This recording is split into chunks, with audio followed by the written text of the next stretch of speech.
Hello dear students, very welcome back in Desi Kaksha. और आप लोग कैसे हैं? आई होप आप लोग स्वस्थ होंगे और मस्त होंगे, है ना। तो एनएसटी 7 यार हम लोगों ने कर लिया। और आज चलिए हम लोग क्या करते हैं, सेक्शन सी यानी हिंदी के सॉल्यूशंस को देख लेते हैं फटाफट। ओके, तो जैसा कि आप लोग जानते हैं यार कि हिंदी में क्या होता है, 4 गद्यांश आपको दिए जाते हैं। 4 गद्यांशों को पढ़ के उनका आंसर आपको करना होता है। ओके, तो चलिए हम लोग सबसे पहला गद्यांश पढ़ते हैं। सबसे पहला गद्यांश जब डियर स्टूडेंट्स हम लोग पढ़ने आते हैं तो हम लोग ये देखते हैं कि सबसे पहला गद्यांश हमारा क्या है। सबसे पहला गद्यांश हमारा ये है कि जरा ध्यान से पढ़ना, इसको शुरू करो कि 6 दिन की निरंतर वर्षा के बाद नरेन के छोटे से फार्म का नाला उन्मत्त नदी बन गया। छठे दिन की शाम को जब उसने गायों को कुछ ऊंचे मैदान की ओर ले जाने का प्रयास किया तो वह एक पेड़ के तने से टकराया और गिर पड़ा। एक दो क्षणों के लिए तो वह ठंडा पड़ गया। जब उसे होश आया तो उसकी एक बूढ़ी गाय भानु उसके चेहरे को चाट रही थी। चारों ओर पानी बढ़ रहा था। नरेन का सिर दुख रहा था और वह बढ़ने का प्रयत्न कर रहा था। क्या बढ़ने का प्रयत्न कर रहा था? सर जो दुख रहा था उसका, वही और दुखने का प्रयत्न कर रहा था। ओके, हाँ, तो कुछ देर में उसने अपने हाथ भानु के गले से लपेट दिए और लटक गया। अंततः भानु अपने आप को और नरेन को खींचकर सूखी जमीन तक ले आई। नदी के बीच उस छोटे से द्वीप में नरेन और उसकी गाय प्रतीक्षा करने लगे कि कोई उन्हें बचाए। ओके, तो ये कितना प्यारा, मतलब कितना प्यारा का, कितना दर्द भरा ये मंजर है कि जब नरेन और उसकी गाय जो है वो कहाँ पे फंस गई है, बाढ़ में फंस गई है। ओके, तो चलिए डियर स्टूडेंट्स हम लोग इसका आंसर करना शुरू करते हैं। और आंसर में जो सबसे पहला क्वेश्चन अपना है, सबसे पहले क्वेश्चन को आप सबसे पहले पढ़िएगा और देखते हैं क्या होता है इसका आंसर। अंततः, अंततः का मतलब क्या होता है भाई? आभार पूर्वक या सुरक्षा पूर्वक या आखिरकार या प्रसन्न होकर। अरे यार, अंततः का मतलब आखिरकार, अंततः उसने ये काम कर ही लिया, आखिरकार उसने ये काम कर ही लिया। यानी कि इसमें जो ऑप्शन होगा वो क्या होगा? वो होगा सी, यानी कि 61 का आंसर क्या होगा आपका? सी होगा। ओके डियर स्टूडेंट्स, चलिए क्वेश्चन नंबर नेक्स्ट आपके सामने क्या है? भानु नाम की गाय नरेन के बारे में चिंतित थी। नरेन को पानी में धकेलना चाहती थी, नरेन के चेहरे को चाटना पसंद करती थी, नरेन को आस-पास घुमाना चाहती थी। तो यार ये तो बिल्कुल गलत हो जाएगा। और वो नरेन को धकेलना नहीं चाहती थी भाई, यार उसने तो बचाया था। नरेन की चिंता, नरेन के बारे में चिंतित थी भाई, चिंतित की तो कोई बात ही नहीं थी, उसको तो कोई चिंता ही नहीं थी। ओके, तो इसमें सबसे सही और सबसे सटीक आंसर जो है, नरेन के चेहरे को चाटना पसंद करती थी। ओके, तो ये हो जाएगा आपका 62 में आपका आंसर नंबर सी जो होगा वो डियर स्टूडेंट्स बिल्कुल करेक्ट आंसर होगा। ओके, चलिए आ जाइए क्वेश्चन नंबर 63। द्वीप द्वीप का आशय क्या होता है? द्वीप का आशय क्या होता है? जल से घिरे भूभाग, समुद्र तक फैला भूभाग, या जहां नरेन और उसकी गायें जा रही थी, या जहां भानु रहती थी। तो यार द्वीप का मतलब जानते हो क्या होता है? द्वीप का मतलब होता है जल से घिरा हुआ भूभाग। जैसे मान लीजिए ये एक बीच में छोटा सा स्थान है और चारों तरफ इसके क्या है? चारों तरफ इसके पानी है। तो चारों तरफ जो होता है जल से घिरा हुआ जो भूभाग होता है उसको क्या कहते हैं? उसको हम लोग द्वीप कहते हैं। ओके, तो इसमें कौन सा सही होगा? इसमें आपका ए ऑप्शन बिल्कुल सही होगा। ओके डियर स्टूडेंट, चलिए अब नेक्स्ट क्वेश्चन आप पढ़िए। नेक्स्ट क्वेश्चन है आपका 64। नरेन कैसे गिर पड़ा? वो भानु की पीठ से फिसल गया? बिल्कुल नहीं भाई, वह एक पेड़ के तने से टकराया। यस, बिल्कुल सही बात, बी वाला आपका बिल्कुल करेक्ट आंसर है, क्योंकि वो ठंड नहीं, ये बात गलत है। पानी अचानक बढ़ गया, ये भी बात गलत है। अरे भाई तुमको यहाँ पे कह नहीं रहा है कि तो वह एक पेड़ के तने से टकराया और गिर पड़ा। ओके, तो आपको कहानी बहुत ध्यान से पढ़नी है डियर स्टूडेंट्स, तभी आप उसका आंसर सही सही दे पाओगे। तो इसमें कौन सा ऑप्शन? इसमें आपका बी वाला ऑप्शन बिल्कुल सही हो जाएगा, 64 में बी। ओके, चलिए क्वेश्चन नंबर 65 को जरा ध्यान से पढ़िए डियर। क्या कह रहे हैं कि नरेन अपनी गाय को ऊंचे मैदान की ओर क्यों ले गया? वर्षा हो रही थी, नदी उन्मत्त हो रही थी। भाई नदी उन्मत्त हो रही थी ना यार, इसीलिए तो वो लेकर गया। नदी उन्मत्त हो रही थी। क्या बहुत ठंड पड़ रही थी? बिल्कुल नहीं। शाम हो गई थी? ये बिल्कुल ऐसी कोई बात ही नहीं थी। बात क्या थी? बात ये थी कि 65 में जो होगा वो क्या होगा? बी होगा। क्यों? इसलिए क्योंकि नदी उन्मत्त हो रही थी। तो देखिए, जब आप बहुत ही प्यार से किसी भी गद्यांश को डियर स्टूडेंट्स आप पढ़ते हो और पढ़ने के बाद उसका आंसर देने की कोशिश करते हो, तो आपकी आपकी जो तकलीफ़ें होती हैं, जो आपकी परेशानियाँ होती हैं, वो बहुत ही कम हो जाती हैं। ओके, तो सबसे पहला काम आपका क्या होना चाहिए डियर? सबसे पहला काम आपका ये होना चाहिए कि आप बहुत ही आसानी से, बहुत ही आराम से उस गद्यांश को पढ़ेंगे, उस अनुच्छेद को पढ़ेंगे और पढ़ने के बाद क्या करेंगे? पढ़ने के बाद उसका आंसर देंगे। ओके, तो मेरे ख्याल से आपको ये सारी बातें बिल्कुल समझ में आई हुई कि 62 का जो ऑप्शन है आपका 64 का है ना, 62 का, 62 में क्या होगा? सी होगा। और उसके बाद 63 में ए होगा। और 64 में क्या होगा? 64 में वो पेड़ के तने से टकराया था। और 65 में क्या होगा? नदी उन्मत्त हो रही थी होगी। तो ये सारी बातें आपको बिल्कुल समझ में आई होंगी। और इसमें क्या होगा? सी होगा। ठीक है, ओके। चलिए, अब हम लोग आते हैं अनुच्छेद नंबर 2, यानी कि गद्यांश नंबर 2 कह लो या अनुच्छेद नंबर 2 कह लो। अब हम लोग इसको पढ़ना शुरू करते हैं डियर स्टूडेंट। चलिए, आइए, अब हम लोग जब इसको पढ़ना शुरू करते हैं तो हमको ये पता चलता है कि क्या पता चलता है कि सुबह जब तक नानी आई, हमने अपनी वे वस्तुएं निकाल बाहर कर दी थीं जो पुरानी हो गई थीं और अब इस्तेमाल नहीं हो रही थीं। लेकिन अगर मैं कभी भी दोपहर बाद लौटता तो नानी को बरामदे की छांव में छोटे स्टूल पर बैठी, अपने को पंखा झलती, कैंप स्टोव पर चाय बनाती हुई पाता। ओके, तो यहाँ पे जो लेखक है वो क्या अपने नानी के बारे में बता रहा है। ओके, आसपास, अब देखो, आसपास बच्चों के होने के निशान, उनके अपने जेवर, खाने के व्यंजन या तेजाब जैसे कटाक्ष के बिना, यानी कि तेजाब जैसे कटाक्ष के बिना, यानी कि ब्रैकेट में क्या समझा रहा है? जब है ना, मैंने जब उन्हें कार के बारे में पूछा तो उन्होंने कहा, पहले तो लो, फिर सोचो और उसके बाद बोलो। इस बात को लेके वो कह रहा है तेजाब जैसे कटाक्ष। ओके, हाँ, तो मैं उन्हें ऐसी मुद्रा में देखता जो मैंने अब तक नहीं देखी जब मैं उनके साथ बड़ा हो रहा था। ओके, तो ये था लेखक जो है वो अपनी किसके बारे में बता रहा है? अपनी नानी के बारे में बता रहा है। ओके, तो चलिए डियर स्टूडेंट, हम लोग इसके आंसर्स को देखना शुरू करते हैं, इसके क्वेश्चंस को देखना शुरू करते हैं कि किस टाइप के क्वेश्चंस ये पूछ रहा है। ओके, तो सबसे पहला क्वेश्चन जो है वो आपका 66 नंबर का क्वेश्चन है। तो चलिए देखिए क्या करा कि कैंप स्टोव का उपयोग होता था भोजन बनाने के लिए? बिल्कुल नहीं। पानी उबालने के लिए? बिल्कुल नहीं। चाय बनाने? यस, चाय बनाने के लिए होता था। ओके, तो इसमें जो सबसे करेक्ट आंसर है आपका, जो बिल्कुल सही आंसर है, वो है चाय बनाने के लिए, यानी कि option number C. Very good. चलिए, क्वेश्चन नंबर आ जाइए 67 में डियर स्टूडेंट्स। जब आप क्वेश्चन नंबर 67 पे आते हो तो जरा देखना, निकाल बाहर कर दी थी से क्या तात्पर्य है? दूर ले जाई गई, ध्यान केंद्रित किया, उलट दी गई, साफ कर दी। अरे भाई, निकाल बाहर करने का मतलब दूर ले जाना। क्या करना? दूर ले जाना, यानी कि इसमें कौन सा सही होगा? ए ऑप्शन सही होगा। उलट दी? बिल्कुल नहीं। साफ कर दी? बिल्कुल नहीं। ध्यान केंद्रित किया? बिल्कुल नहीं। ओके, तो दूर ले गई। ओके, चलिए क्वेश्चन नंबर 68। जब मैंने उन्हें कार के बारे में पूछा, यहाँ मैंने से आशय कौन है? नानी, पुत्र ने, पुत्री ने, लेखक ने? अरे भाई, नानी ने तो पूछा नहीं, पुत्र ने पूछा नहीं, पुत्री ने पूछा नहीं, कौन? लेखक ने। कौन? लेखक ने। डी वाला ऑप्शन आपका बिल्कुल करेक्ट ऑप्शन है। ओके, चलिए आ जाइए क्वेश्चन नंबर 69। नानी का कौन सा कार्य कहानी सुनाने वाले को सबसे कम पसंद आता था? कौन सा काम?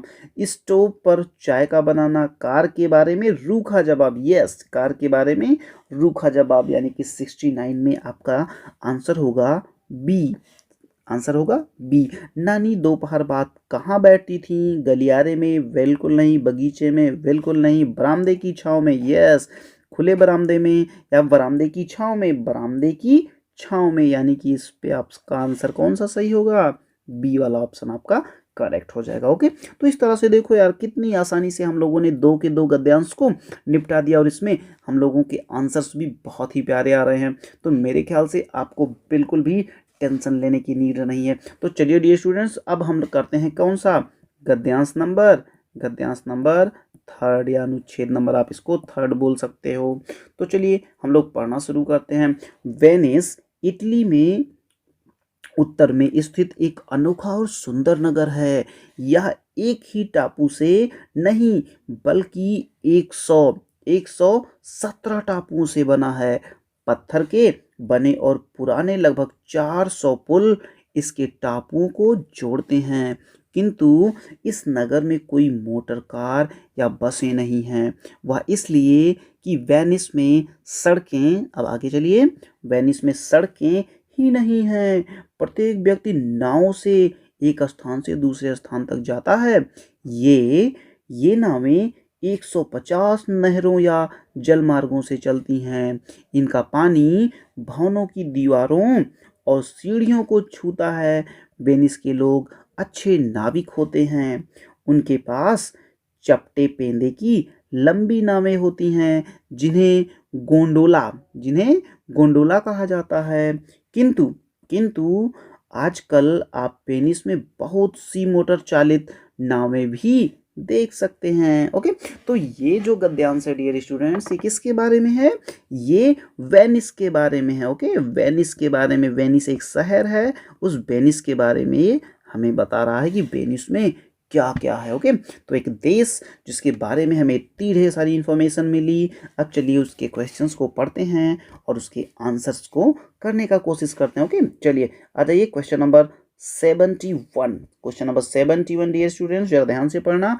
वेनिस में मोटर कार या बसें क्यों नहीं हैं? यहाँ सड़कें नहीं हैं कि सब लोग मोटर बस से यात्रा करते हैं? बिल्कुल नहीं। बहुत से गोंडोला हैं? नहीं। अच्छे लोग नाविक होते हैं? बिल्कुल नहीं।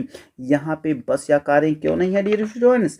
इसलिए नहीं हैं क्योंकि यहाँ पे सड़कें ही नहीं हैं। यहाँ पे सड़कें ही नहीं हैं। तो ए वाला ऑप्शन आपका बिल्कुल करेक्ट हो जाएगा। ओके, चलिए आ जाइए question number 72 dear students.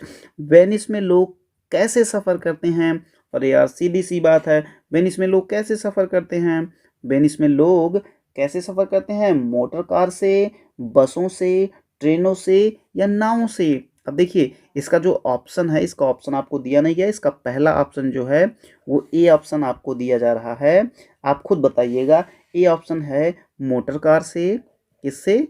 Motor car से। आप बताइएगा मोटर कार से। इसका बी ऑप्शन जो है, इसका बी ऑप्शन है बसों से। इसका सी ऑप्शन जो है डियर स्टूडेंट्स, वो आपको दिया जा रहा है ट्रेनों से। और इसका जो चौथा ऑप्शन आपको मैं दे रहा हूँ वो है नावों से। तो जरा आप बताइएगा कि पहला सही है, दूसरा सही है, तीसरा सही है, चौथा सही है? कौन सा ऑप्शन बिल्कुल सही है, जरा हमें बताना। तो हाँ बिल्कुल सही, नावों से। क्यों नावों से? क्योंकि वहाँ पे भैया सड़कें तो है ही नहीं, तो लोग कैसे चलेंगे? बिल्कुल नहीं चल पाएंगे। ओके, तो नाव से, यानी कि चौथा ऑप्शन आपका बिल्कुल करेक्ट है। यस स्टूडेंट्स, बहुत बढ़िया। चलिए क्वेश्चन नंबर आप आ जाइए 70। Question number 73।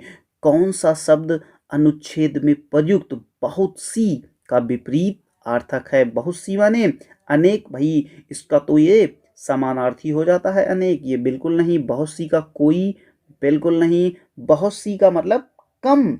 अरे यार बहुत सी का मतलब बहुत ज़्यादा। इसका विपरीत अर्थक क्या होगा? कम होगा। कब माने? सी वाला ऑप्शन। ओके, सी वाला ऑप्शन आपका बिल्कुल करेक्ट ऑप्शन हो जाएगा। चलिए क्वेश्चन नंबर 74 डियर स्टूडेंट।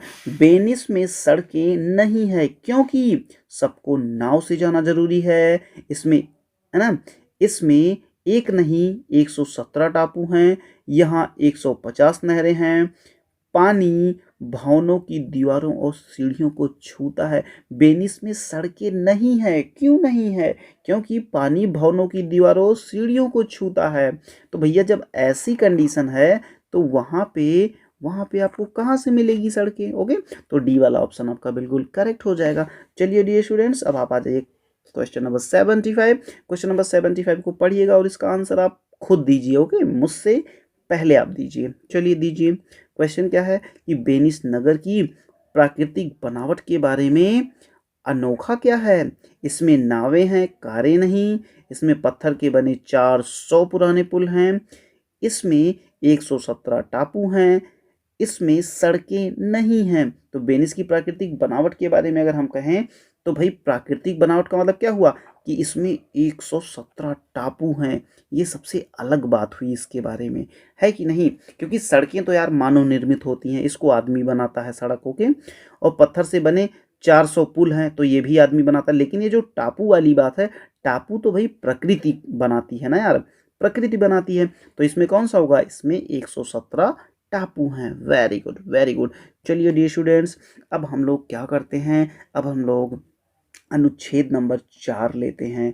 अनुच्छेद नंबर 4 को हम लोग बहुत ही आसानी से पढ़ते हैं और पढ़ने के बाद कोशिश करते हैं इसके सारे आंसर, यानी 4 के चारों आंसर हम लोग बिल्कुल सही सही देंगे। ओके, तो चलिए आ जाइए हम लोग पढ़ना स्टार्ट करते हैं। नीम भारत में खूब मिलता है। संपूर्ण वृक्ष अर्थात छाल, पत्तियां और फूल में दवा के गुण हैं और अनेक रोगों की चिकित्सा में काम आते हैं। ताजा पत्तियों से रस निकाला जाता है। पत्तियों को पीसकर उसका लेप थोड़े से गुड़ के साथ लिया जा सकता है। घाव हो तो थोड़ी पत्तियों को पानी में उबालें, उस पानी से थोड़ा थोड़ा सहम गर्म होने पर, यानी कि जिसको आप सह सकें, इसीलिए इसको कहा गया है सहम गर्म होने पर, उससे घाव को धोया जा सकता है। नीम के तेल की 2 बूंदें घाव पर लगाई जा सकती हैं। एलर्जी की चित्तियां हों तो नीम उन पर होने वाली खाज, यानी कि जो खुजली वगैरह होती है, को दूर करने में सहायक होता है। नीम के बीजों का लेप बनाकर सिर पर लगाएं और लगाने के 10 मिनट बाद धो लें। इससे रूसी, सिर के फोड़े ठीक हो जाते हैं और बालों का गिरना भी थम जाता है। ओके, तो पीलिया में नीम बहुत उपयोगी है। शहद के साथ इसका रस दिया जा सकता है, यानी कि इसका मतलब क्या हुआ कि शहद के साथ इसका रस दिया जा सकता है। किसको? जिसको पीलिया हुआ हो। यदि यदि खुश्क पैरों पर बीवाई फटी हो, बीवाई मतलब समझते हैं आप, जो नीचे पैरों में बीवाइयाँ फट जाती हैं, ओके, फटी हो, तो नीम के पानी में पैर डुबोएं। नीम की पत्तियों का चूर्ण अनाजों और दालों को सुरक्षित रखने के लिए काम में लाया जाता है। 9 वर्ष के दिन नीम का विशेष महत्व है क्योंकि इसे अच्छे स्वास्थ्य और दीर्घायु का प्रतीक माना जाता है। ओके, तो भाई नीम के बारे में इतनी ढेर सारी बातें हमको पता चली कि भैया नीम से हमारा पीलिया सही हो सकता है, हमारा क्या क्या क्या और हो सकता है, बीमारियाँ आपकी सही हो सकती हैं, और क्या हो सकता है, आपके सिर के बाल, रूसी का झड़ना, ये सारी चीज़ें आपकी रुक सकती हैं।